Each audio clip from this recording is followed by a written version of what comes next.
this summer, you had a group of Holocaust survivors, Jewish Holocaust survivors, who penned this letter, an open letter that was published in newspapers in the United States, saying, we unequivocally condemn the massacre of Palestinians in Gaza. It just was just too much.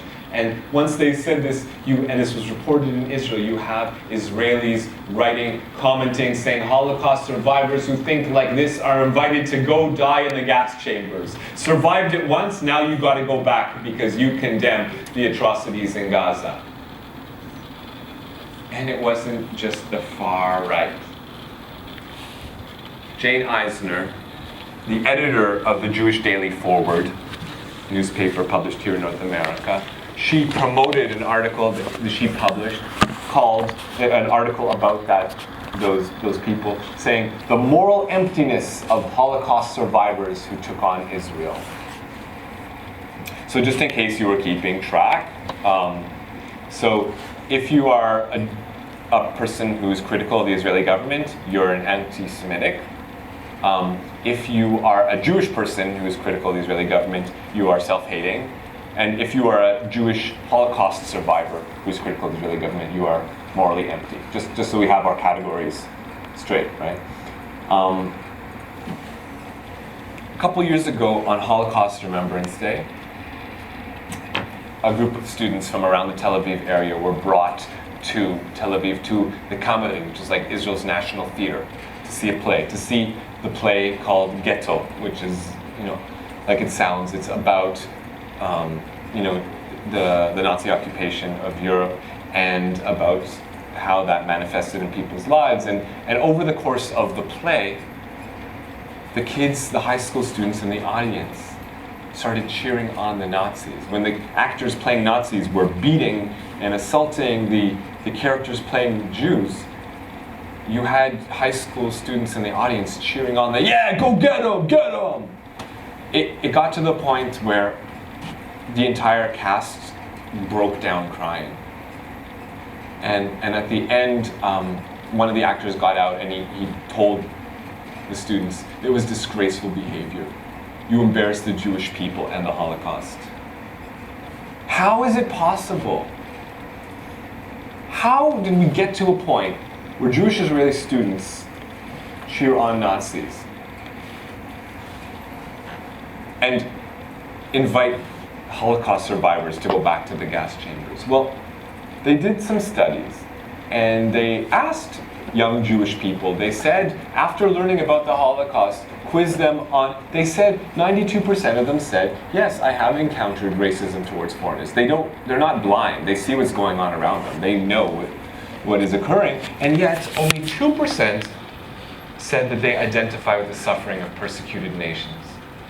And only 2% registered that after learning about the Holocaust said that they felt a commitment to preserve democracy. This summer, during the anti-war protests, you have Israelis actually borrowing the iconography of far-right fascist groups in Europe. This isn't so much in the North American context. I wouldn't be surprised if you haven't seen this before. But in Europe, you have people wearing T-shirts that say "Good Night, Left Side," and it's to take off on Good Night, White Pride. Essentially, you'll have gangs of neo-Nazis roaming the streets of European cities and beating the hell out of immigrants and other dark-skinned people they come across. Okay, and now you see wearing the iconography of Good Night, Left Side. And so now you have some Israeli thugs actually copying the same iconography.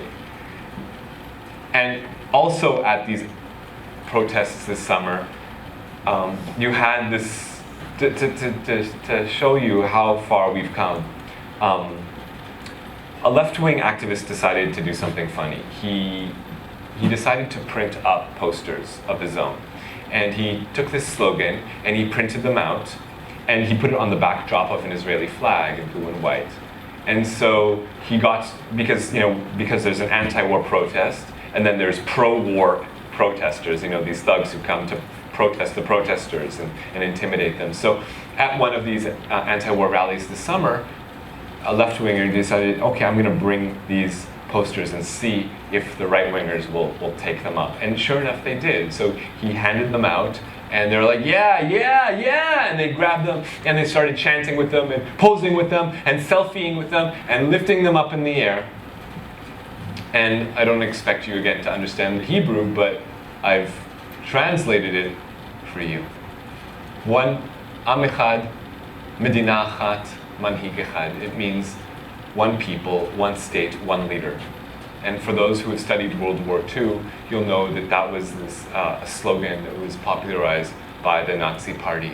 One people, one state, one leader. Ein Volk, ein Reich, ein Führer. Now, I'm not saying that these like stupid thugs translated it themselves into Hebrew and then went around with it, but they didn't make the connection. They learn about the Holocaust from minute one. You saw the kindergarten. You saw the reference to the Nazis. Literally, this year, the Israeli government decided that from now on, kindergarteners will start learning about kindergarteners will start learning about the Holocaust. So they are pumped with stories of the Holocaust from minute one.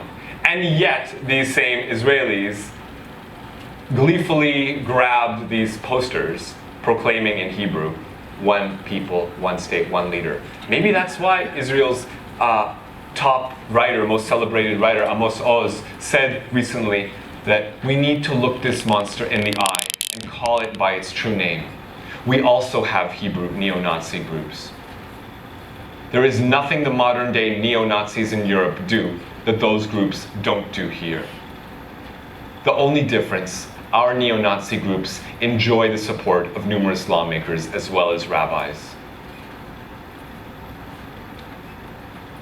In recent months, you have the mayor of Ashkelon firing it did happen after a terrorist attack, after a Palestinian person stabbed some Jewish Israelis, but that's the act of an individual and they should be punished for doing so. It's a criminal act, punish the criminal.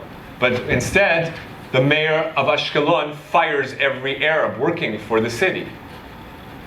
And what's worse, a poll found that 58% of Jewish Israelis agreed with what he'd done. Maybe that's why Nir Barkat, the mayor of Jerusalem, responded saying, you can't outlaw an entire public as was done in Nazi Germany 70 years ago.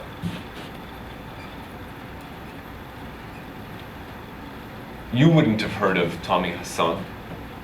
You wouldn't know that this young man got out of work late at night, finished his shift, headed to the bus station to go on home. And as he's heading home, a group of Jewish Israeli youths hear him speaking in Arabic. And they jump on him and they pounce on him and they beat the crap out of him and send him to the hospital, 10 on 1. It happens all the time, but the only reason you would have heard about him is because he was working for Ruby Rivlin, the president of Israel. And it's only because of that that the story even got out. But it happens all the time. Maybe that's why Rivlin said recently, the time has come to admit that Israel is a sick society with an illness that demands treatment.